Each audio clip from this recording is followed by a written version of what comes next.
Ghost down. SIR પછી લોકો અચાનક ગાયબ. 100થી વધુ કુટુંબો રહેતું ગામ એક ઝાટકે ખાલી થઈ ગયું.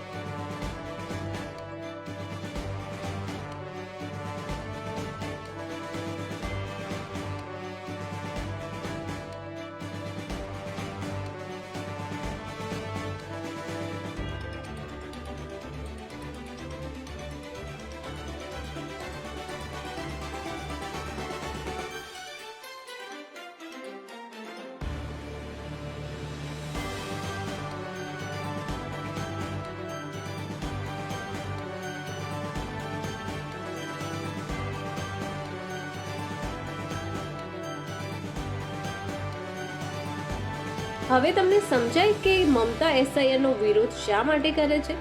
Ghost down. એસઆઈઆર પછી લોકો અચાનક ગાયબ.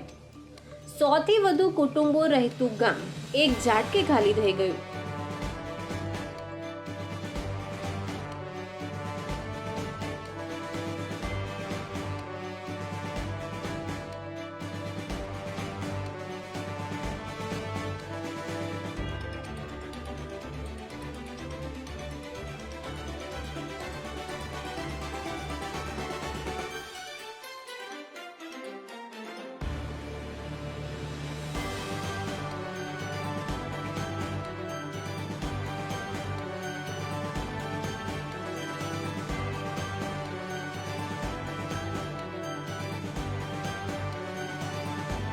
હવે તમને સમજાય કે મમતા એસઆઈઆર નો વિરોધ શા માટે કરે છે?